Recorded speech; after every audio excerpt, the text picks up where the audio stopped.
Vamos lá, Rodolfo, Isso, tá começa bom. aí.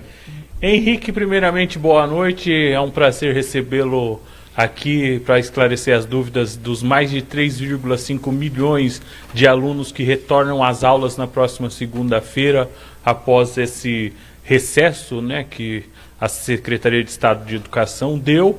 Eu queria saber de ti, Henrique, como será esse retorno às aulas?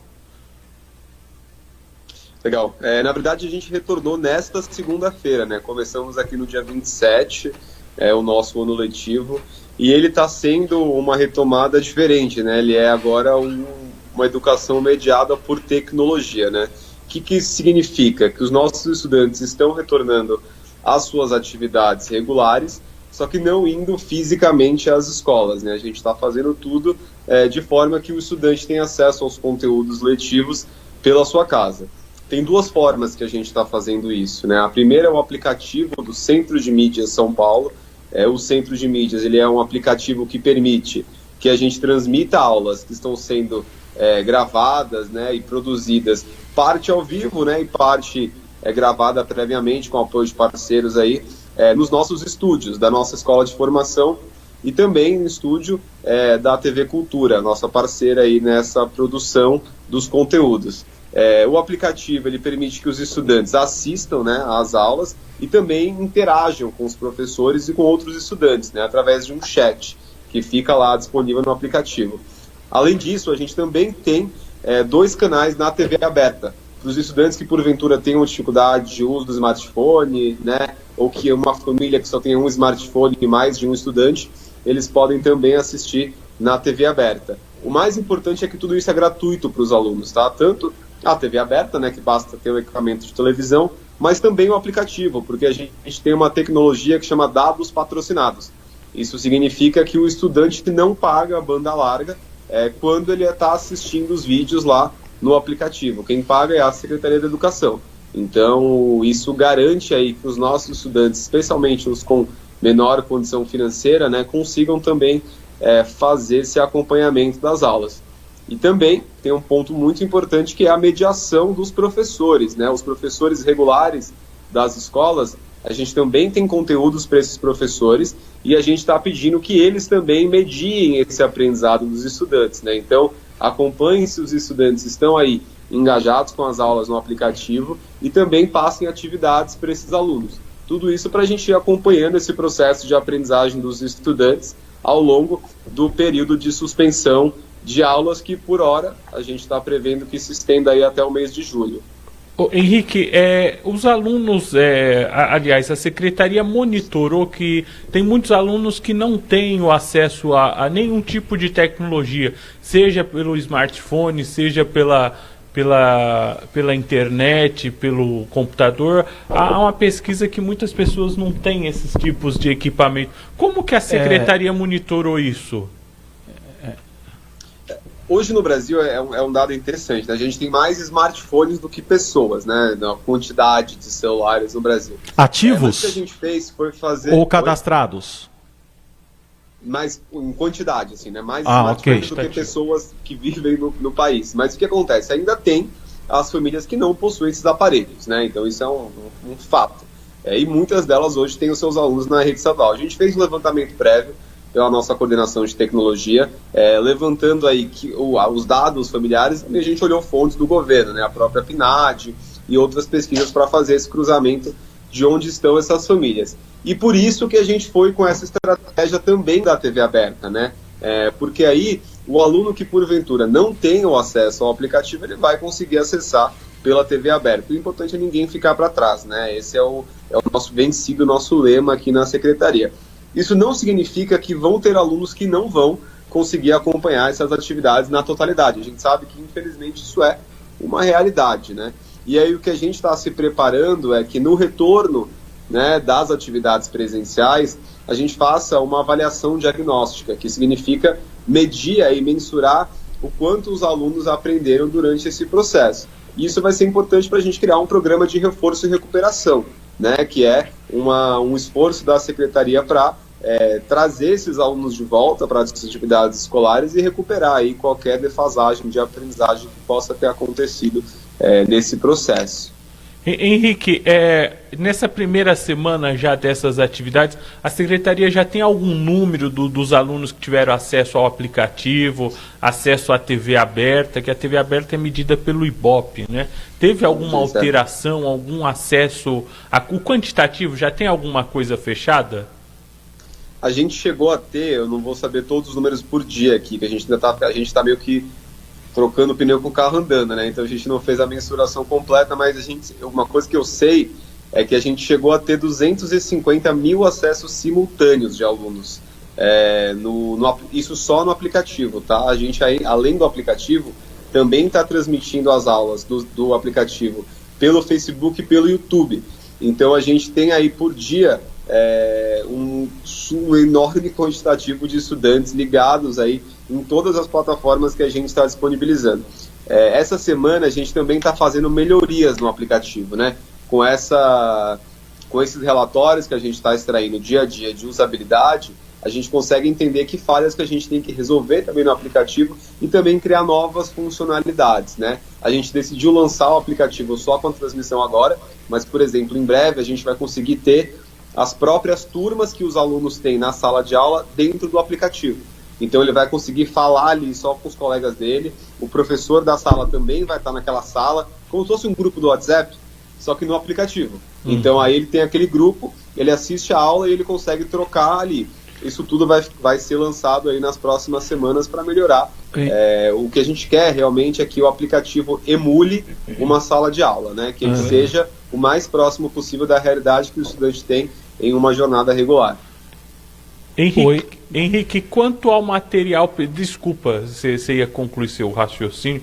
Quanto ao material pedagógico, foi distribuído algum tipo de material pedagógico para que o aluno possa acompanhar essas aulas online? Sim, a gente começou na segunda-feira, aqui na capital, e aí a gente vai finalizar até semana que vem a distribuição também no interior, os materiais de apoio a esse estudo em casa, né? São 4 materiais, basicamente. São 2 fascículos, né, que integram um kitzinho de língua portuguesa e matemática, né, para ele poder estudar dentro de casa. Para cada série tem um material específico.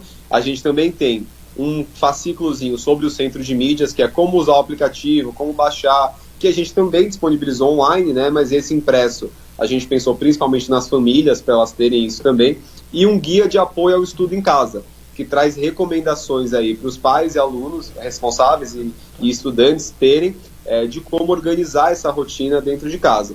E a gente também incluiu para os mais novinhos, né, primeiro ao quinto, um livro de literatura e um gibi da Turma da Mônica, para os pequenininhos, porque é super importante eles também terem materiais de leitura, e a gente sabe que várias famílias têm dificuldade de acesso a esses materiais, né, fora da escola, né, a maioria só consome lá o que tem na biblioteca e tal.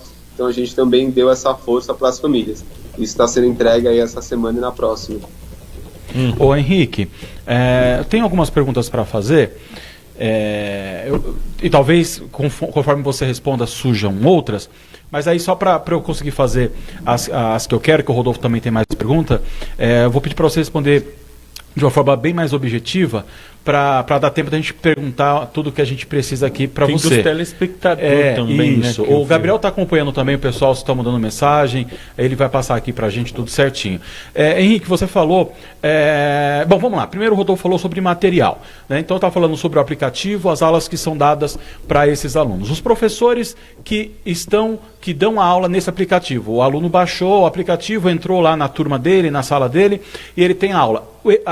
O professor que dá aula para ele não é o professor da sala dele.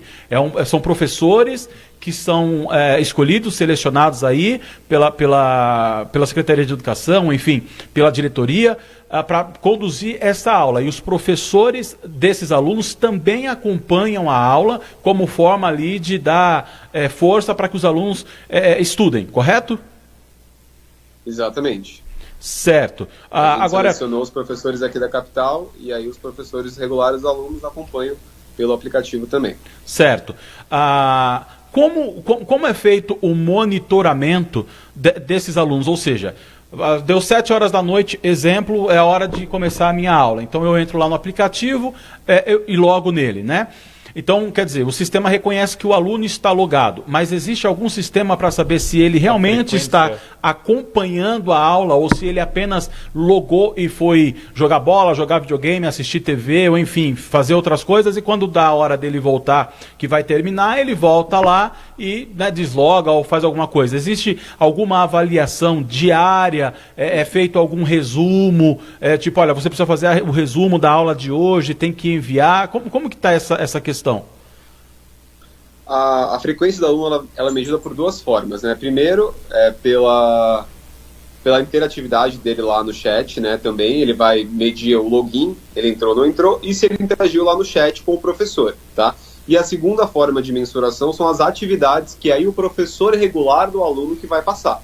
Então, a escola, no final das contas, a escola regular do aluno é quem vai monitorar essa aprendizagem. A gente vai munir a escola com esses dados de uso do aplicativo e a escola é quem deve garantir que os alunos façam as atividades que ela mesma elaborou e disponibilizou para os alunos. E os professores e a escola desse aluno, ela faz essa avaliação como? Através desse próprio chat, ou a escola tem que criar algo paralelo para poder entrar em contato com esse aluno? Exemplo, um grupo de WhatsApp, então a professora da 5ª série A faz um grupo lá no WhatsApp, a professora da 6ª série C faz um grupo no WhatsApp, adiciona esses alunos, e aí separadamente desse chat oficial, ela faz essa avaliação paralela. É isso ou não?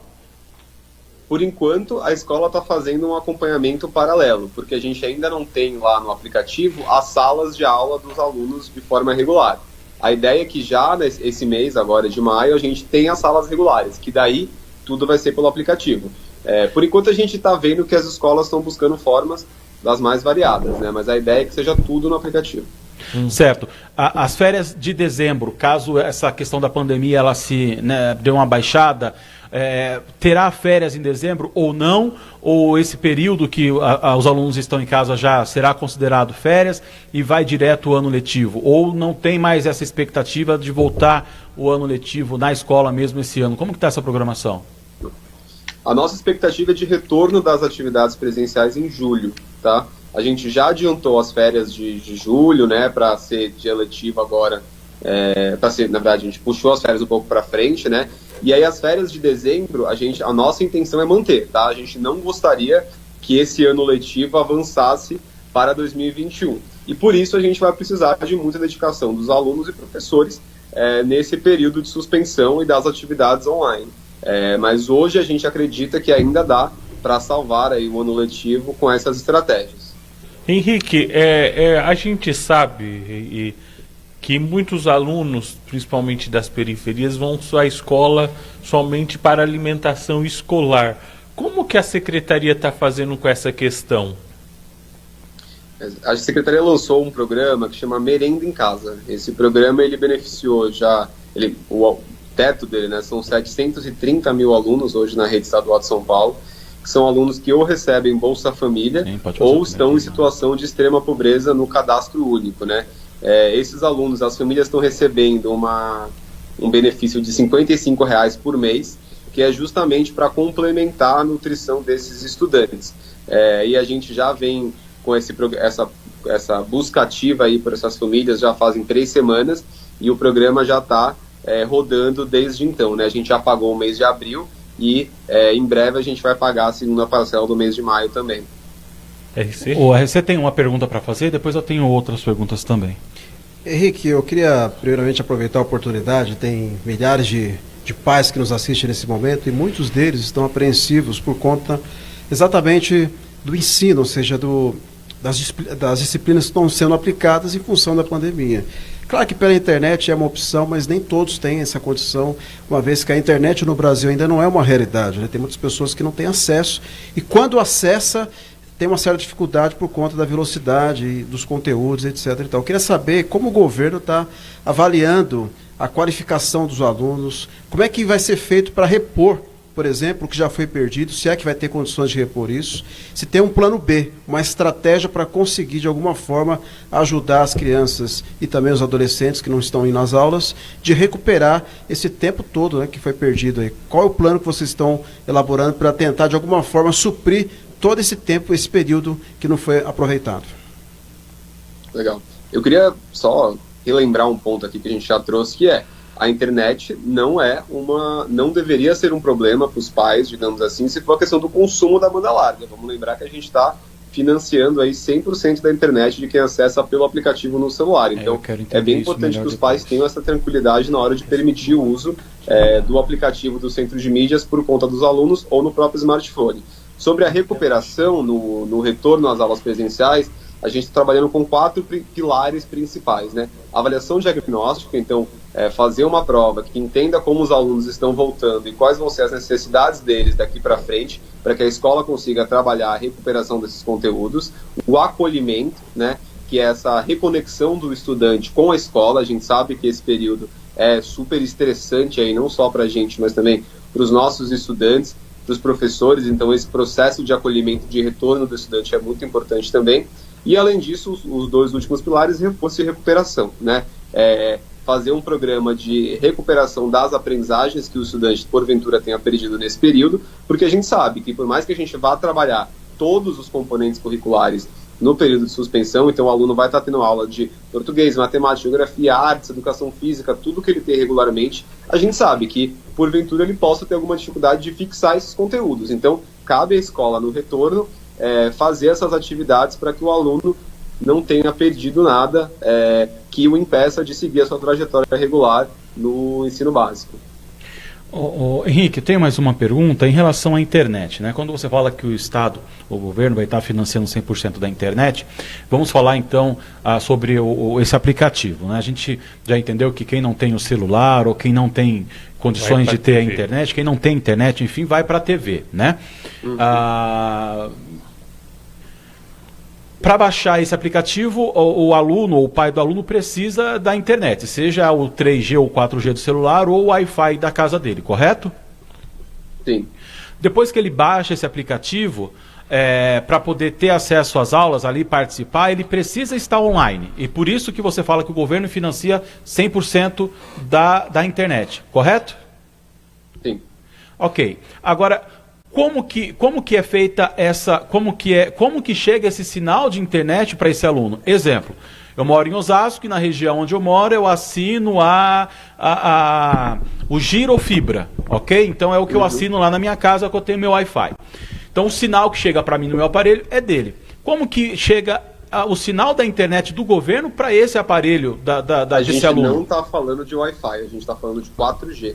Ok, então como que chega esse sinal? Tem que ligar lá no 4G, é uma tecnologia que chama dados patrocinados. Significa o quê? A gente não paga a Wi-Fi do aluno, a gente paga o sinal de celular desse estudante. Então é como se fosse assim, não tem lá aquela companhia que fala assim, você paga aqui X reais de internet por mês e aí você tem o WhatsApp liberado e aí eu só consumo a sua banda larga quando você acessa lá o seu navegador. Existe isso, né? Várias operadoras hoje fazem isso. Sim. É a mesma coisa. Só que aí o que a gente está fazendo as operadoras estão bancando não, né? A secretaria está pagando por aquela franquia quando ele acessa o aplicativo. Então assim o reconhecimento é automático. Na hora que ele acessa o aplicativo, o operador entende que ele está usando... Aparece um recadinho em cima do aplicativo que fala assim, os dados patrocinados foram ativados. Assim como entra no aplicativo. Okay. E aí mostra lá que a banda não está sendo consumida. Para você ter uma ideia, se a gente não tivesse isso, hoje eu teria estourado aí 100% dos planos de celulares dos alunos de São Paulo. Porque ver um vídeo de 1 hora, 2 horas no celular no 4G é algo surreal em termos de banda larga. Né? Então, a gente está justamente cobrindo isso, pensando nessa necessidade dos alunos. E esse é até um recado importante. Se a conexão lá, às vezes, não está muito boa, manda o aluno dar uma olhadinha, porque às vezes ele esqueceu, deixou no Wi-Fi de casa, o Wi-Fi está fraco, você coloca no 4G, o aplicativo vai rodar perfeitamente. Tá certo. Henrique, eu tenho uma última dúvida, por causa do nosso tempo. Uma última dúvida. A questão dos professores, que nós focamos nos alunos, e os professores também voltaram do recesso. Como é o que eles estão fazendo? Vamos assim, direto ao porque ponto. O professor ganha hora-aula. Né? E aí não estão dando aula. Como eles estão sendo remunerados, não estão? Quais são as atividades que eles estão fazendo? Os nossos professores, eles retornaram, na verdade, na semana passada, né? A gente teve uns 3 dias na semana passada, né, por conta do feriado, de formação de professores. A gente justamente começou antes para que eles soubessem como usar o aplicativo, recebessem aí dicas de como trabalhar com os alunos durante esse período da pandemia, etc. Os professores, eles continuam sendo remunerados normalmente, eles continuam com a sua carga de aula preservada. E aí o que a gente está fazendo com os professores? Ele trabalha para o Estado, ele trabalha e leciona nos seus horários regulares. Então, se o professor, digamos assim, dá aula segunda, terça e quarta pela manhã, ele vai estar no aplicativo disponível lá, assistindo a aula, acompanhando os conteúdos, segunda, terça e quarta pela manhã. Assim como vai ser o período que ele vai desenvolver as atividades que ele vai passar para os alunos, postar essas atividades, seja na página da escola, seja enviando para os alunos por e-mail. Então ele vai bolar aí essa estratégia. E a gente tem uma programação fixa lá de aulas, né, que o professor deve acompanhar. Se aquela programação que a gente lançou não bate com a carga horária do professor, não tem problema também. A gente coloca as aulas disponíveis no nosso portal do Facebook e o professor vai lá e acessa. Então a ideia é preservar também a rotina desse professor, né, o que é de direito desse professor, e ele acompanha as atividades que o Estado está aí realizando com os estudantes e também faz o monitoramento da aprendizagem dos estudantes, o acompanhamento, né, nos seus horários de aula regular. Tá certo. Eu acho que é. Tá, você tem mais alguma pergunta? Tenho mais uma aqui também. Queria só perguntar com relação exatamente pós-pandemia. Todos nós sabemos que vai ser uma nova realidade para toda a nação mundial. Os cuidados com a higiene, a limpeza. Já foi decretado em alguns municípios a utilização da máscara. E eu gostaria de saber como o Estado de São Paulo pretende trabalhar exatamente com essa higienização, com esses cuidados que anteriormente o Brasil não tem essa cultura. Alguns países já adotavam isso. E agora eu gostaria de saber como é que vai ser implementado no hábito das crianças, dos adolescentes, a utilização da máscara, do álcool gel e principalmente a alimentação. A gente sabe que criança tem um certo descuido, né? Às vezes uma pega no prato da outra. Como é que vai ser feito esse trabalho de reeducação para que as crianças e os adolescentes tenham mais cuidados para que esse pós-pandemia não possa retornar novamente, principalmente onde tem muita gente e a escola é um local como esse? O governo do estado, na semana passada, já anunciou, né, que a gente vai ter o Plano São Paulo, que é justamente o plano de retomada das atividades presenciais. Dentro desse plano, cada área aqui do governo, a gente vai bolar uma série de protocolos, né? Esses protocolos, eles dizem respeito a várias frentes aí do retorno do período de pandemia, né? E aí a gente vai ter um protocolo para educação de distanciamento social, um protocolo de sanitização do ambiente, um protocolo de comunicação, de como a gente passa essas medidas, e a gente está justamente desenhando todos esses protocolos neste momento. E aí vão ter coisas que são continuidade das ações que a gente já vem fazendo, né? Então a Secretaria, desde março, já vem providenciando kits de higiene para as escolas, álcool gel, sabonete. Agora que a gente está fazendo essa entrega dos materiais físicos, a gente também adquiriu máscaras para as escolas. Então tudo isso vai ter que ser corriqueiro aí no nosso dia a dia, né? Então a ideia de fazer esses protocolos é justamente organizar melhor o retorno e quais os cuidados que a gente vai ter que ter para esse retorno, né? E isso está em fase de construção. A previsão de apresentação disso para a sociedade é na segunda semana de maio. Tá. Henrique, eu tenho mais uma pergunta para a gente finalizar, Rodolfo. Você tinha mais uma pergunta? Não. É só o tempo, tá, né, que o Gabriel já está cobrando no ouvido. Não, mas um minutinho a gente resolve essa minha questão. Vamos falar sobre, o Roberto falou agora sobre, né, o pós-pandemia. Quando voltar, então, os alunos, ele falou desse cuidado, vamos falar de avaliação. Vai ser feito um intensivão, né, para poder correr atrás de tudo isso? Ou seja, vamos lá, quero avaliação em cima da minha mesa aqui de tudo que foi feito nas aulas online, aí eu quero ver se você trouxe, se não trouxe, acompanhou. Como que vai ser a dinâmica disso, ou se vai ser gradual, para que esse aluno possa ser avaliado e ser aprovado ou reprovado no final do ano? Ou, bom, apesar que a gente já sabe que, querendo ou não, acaba aprovando um automático aí com questão de falta, como que vai ficar essa questão de falta, presença, enfim, como que vai ser feita essa avaliação? Essa discussão sobre a avaliação ela é bem complexa e a gente ainda está se debruçando sobre ela. Acho que o nosso foco agora é não deixar ninguém perder nenhum conteúdo ou habilidade essencial, sabe? Eu acho que esse é o nosso e deveria estar sendo o nosso foco nesse momento na Secretaria. A gente tem a avaliação externa no final do ano, o SARESP, que a gente está discutindo se vai continuar, se não vai.